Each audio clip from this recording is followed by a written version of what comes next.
Hello students, welcome to all in my online classes. बच्चों, आज पढ़ने वाले हैं हमारे सिलेबस की एक poem, a legend of Northland. बच्चों, ये एक लीजेंड का मीनिंग होता है किंवदंती या कहावत। और वो जो कहावत है वो है नॉर्थलैंड की। नॉर्थलैंड बच्चों वो एरिया जहाँ पर बर्फ़ ही बर्फ़ है, मतलब जहाँ बर्फ़ ज़्यादा है, उस एरिया की एक किंवदंती है जो उस एरिया में ज़्यादा प्रचलित है। और जो हमारा पोइट है फोई केरी, उस किंवदंती को हमें बताना चाहता है कि वो ऐसी क्या किंवदंती है जिसकी वजह से ये उन्होंने एक पोइम लिखी है। This poem narrates the legend of an old lady. इस पोइम में हम एक बूढ़ी महिला की किंवदंती सुनेंगे, उसकी एक कहानी सुनेंगे। Who angered saint Peter because of her greed. Greed होता है लालच, और एंगर्ड का मीनिंग होता है नाराज। उस महिला ने, इस ओल्ड महिला ने क्या किया, संत पीटर को अपने लालच की वजह से नाराज कर दिया था। अब देखो बच्चों, अब हम पढ़ते हैं हमारी पोइम का जो फर्स्ट स्टेंजा है वो है away away in Northland where the hours of the day are few and nights are so long in winter that they can not sleep them through. Northland की बात है। नॉर्थलैंड में बहुत दूर दूर तक where the hours of the day are few, मतलब जहाँ पर दिन के जो घंटे थे वो बहुत कम थे, यानी दिन बहुत छोटा होता था।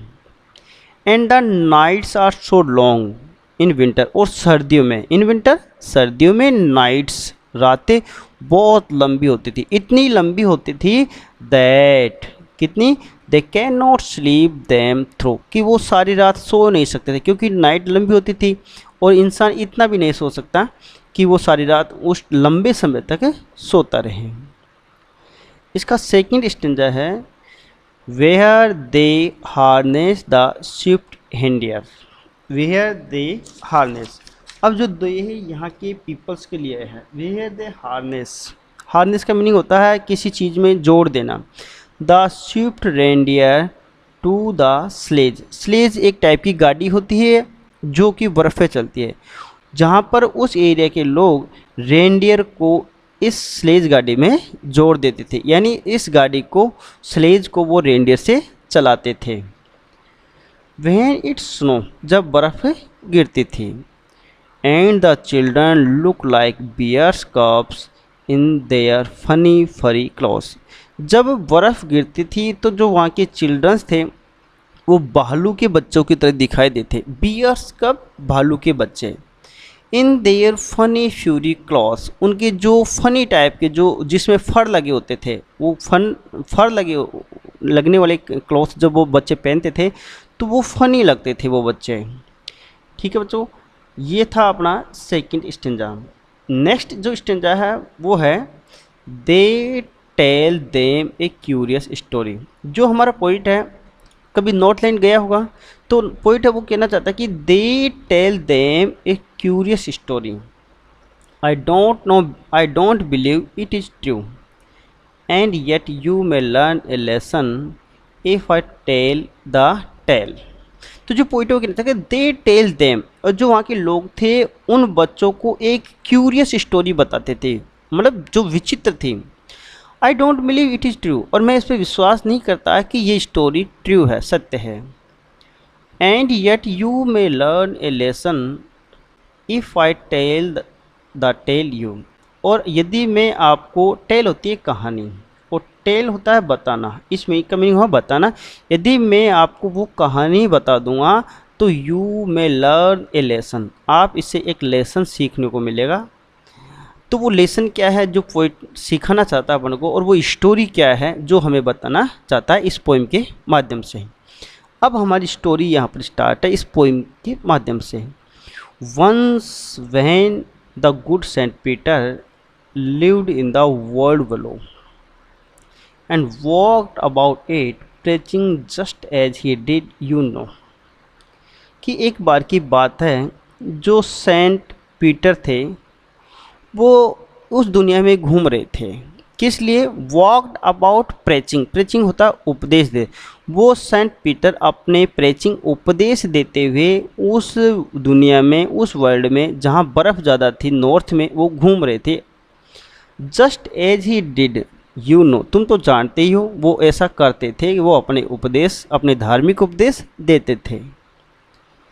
ही came to the door of a cottage in travelling round the earth, मतलब पृथ्वी पर घूमते हुए, पृथ्वी पर यात्रा करते, राउंड द अर्थ, पृथ्वी पर यात्रा करते हुए। He came to the door of cottage, वह एक कुटिया के दरवाजे पर आते हैं। Where the little women was making cakes, वहाँ पर एक महिला थी, लिटिल वोमेन छोटी महिला या बोना भी कह सकते हैं। वॉज मेकिंग केक्स, केक होती है रोटियाँ, वो रोटियाँ बना रही थी। And baking them on the hearth, hearth baking होता है सेकना, ऑन द हर्थ, और हर्थ होता है चूल्हा, जहाँ आग जली होती है ना उसको कहते हैं हर्थ, चूल्हा। वो महिला अपनी रोटियां उस चूल्हे में सेक रही थी। नेक्स्ट बच्चों,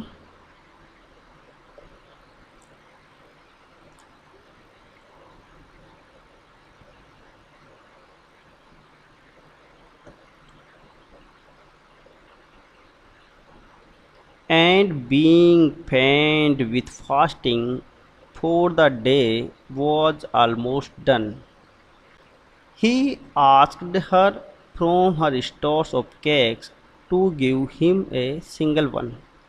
And being faint with fasting, fast होता व्रत रखना, उपवास रखना, उपवास की वजह से वो कमज़ोर हो गए थे। कौन? संत Peter. For the day was almost done, और लगभग सूर्य अस्त हो चुका था, यानी दिन बीत चुका था। ऑलमोस्ट डन मतलब दिन छिपने वाला था। ही आस्क्ड हर, वो जो संत थे उन्होंने उस महिला से पूछा, from her store of cakes, जो उसकी रोटियों का जो स्टोर था, to give him a single one, only one, single one केवल एक। उन्होंने उस महिला से एक रोटी की डिमांड की। सो she made a very little cake, but as it baking lay, she looked at it and thought it seemed too large to give. जैसे ही संत ने रोटियों की डिमांड की तो उन्होंने क्या किया, वेरी लिटिल केक, बहुत छोटी रोटियां बेकिंग ले, बेलना या बनाना स्टार्ट कर दिया। शी लुक्ड एट इट, जैसे उसने अपनी रोटियों की तरफ देखा, एंड थॉट, तो उसने सोचा, इट सीम, ऐसा प्रतीत होता है, उसको ऐसा लगने लगा कि ये too large to give away, किसी को देने के लिए ये रोटी बहुत ज़्यादा है। इसलिए उसने सोचा कि क्यों न इससे छोटी रोटी दी जाए। देयरफॉर शी नीड अनोदर, इसलिए उसने दूसरा आटा लिया। नीड होता है आटे की लोई छोटी सी, knead another and still smaller one, और उससे भी छोटा लिया। But it looked when she turn it over, लेकिन जैसे उस रोटी बना दी और इसको टर्न किया तो उसने देखा, as large as the first had done, ये तो पहले वाली रोटी से भी बहुत बड़ी है। अब उसने क्या किया, then she took the tiny scrap of dough, एक छोटी सी लोई, आटे से हम छोटा सा पार्ट निकालते हैं उसको बोलते हैं डफ या लोई।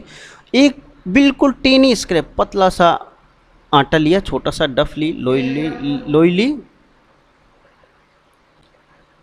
and rolled it flat and baked it thin as wafer, but she could not part with that.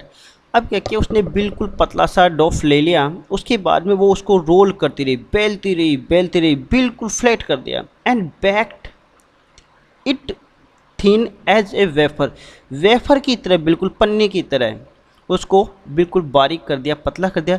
पर she could not part with it, लेकिन वह इसके साथ भी समझौता नहीं कर सी।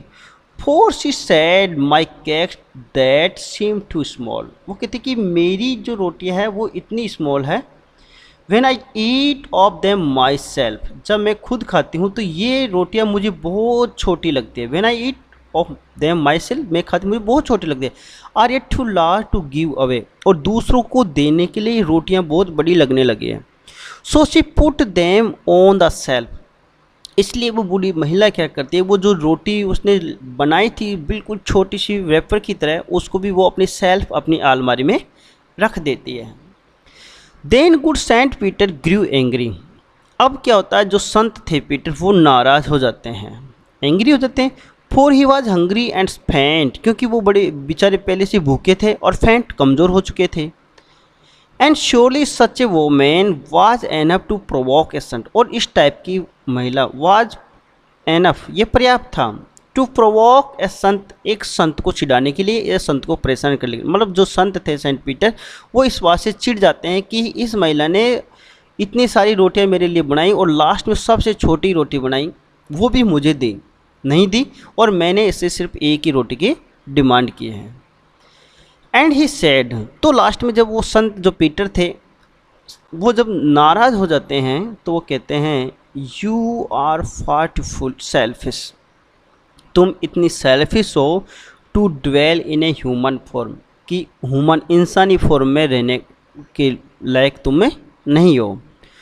To have both food and shelter and fire to keep you warm, तो वो कहता है कि तुम इतनी सेल्फिश हो कि जो एक ह्यूमन को जिनकी ज़रूरत पड़ती है इंसान को, to dwell in human form, human form मतलब इंसान के रूप में रहने के लिए आदमी को ज़रूरत पड़ती है भोजन की, शरण की, एंड फायर की, टू कीप यू वार्म, जिससे तुम्हें गर्म रखता है, तुम उसके लायक नहीं हो।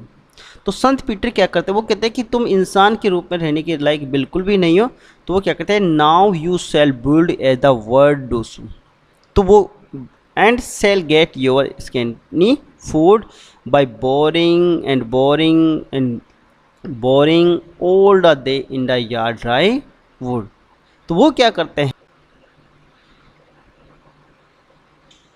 अब वो क्या कहते हैं संत उसको, and shall get your scanty food by boring all the day in the hard dry wood, कि अब क्या है तुम्हें, you shall build as the bird do so, कि जैसे पक्षी घोंसला बनाकर रहते हैं इसी तरह तुम्हें रहना पड़ेगा। And shall get your scanty food, और उनकी तरह तुम्हें बहुत ही कम मात्रा, स्केंटी होता बहुत ही कम, बहुत कम भोजन, बाय बोरिंग छेद, बोरिंग होता है छेद करना, all day in the hard dry food, सूखी लकड़ी में छेद करके तुम्हें भोजन प्राप्त होगा, बार बार उसमें छेद करेगी, जब वहाँ उस सूखी लकड़ी से जो भोजन मिलेगा वो तू प्राप्त करेगी या वो तू वो ही खाएगी। यानी जो संत थे वो पीटर, वो उसको श्राप दे देते हैं, और श्राप देने के बाद कहते हैं कि अब तुम पक्षियों की तरह रहोगी और सूखी लकड़ी में से, ड्राई वुड सूखी लकड़ी में से बार बार अपनी चोंच से छेद करके तू भोजन प्राप्त करेगी। जैसे ही उन्होंने श्राप दिया, देन अब she went through the chimney never speaking a word, बिना कोई एक शब्द बोले, उस महिला ने एक शब्द भी नहीं बोला, क्योंकि वो तुरंत ही टर्न हो गई थी, चेंज हो गई थी, किसमें, बर्ड में। नेवर स्पीकिंग ए वर्ड, बिना कोई शब्द बोले, then up she went through the chimney, वह चिमनी से उड़कर बाहर निकल गई, जो घर में जो चिमनी लगी थी उसमें से निकलकर बाहर आ गई। And out of the top flew of woodpecker for she was change to a bird, अब वो एक पक्षी के रूप में बन गई थी, और वो पक्षी जिसके रूप में बनी थी वो था वुड पैकर, तो फ्लू, वो उड़ने लगी किसमें, वुड पैकर के रूप में। She had a scarlet cap on her head and that was left of the same, but all the rest of her clothes were burn black as coal in the flame. अब वो उसके सिर पर, जैसे ही वो वुड पैकर के रूप में चेंज हो गई या पक्षी बन गई, she had a scarlet cap on her, उसके हेड पर एक स्कारलेट कलर की कैप भी थी। And that was left the same, जो पहले छोड़कर गई थी। But all the rest of her clothes, लेकिन उसके जो जितने भी क्लॉथ्स थे वर बर्न, वो जल गए थे। And black as coal in the flame, और उसका कलर ऐसे हो गया था जैसे जलने के बाद कोयला हो जाता है, ठीक है ना, कोल इन द फ्लेम मतलब कोयले को जलाया जाता है तो वो बिल्कुल ब्लैक होता है, उसी तरह उसका कलर है हो चुका था। वुड पैकर एक बर्ड है जिसका कलर होता है black. And every country school boy has seen her in wood where she lives in trees till this is very day boring food फोवी कैरी।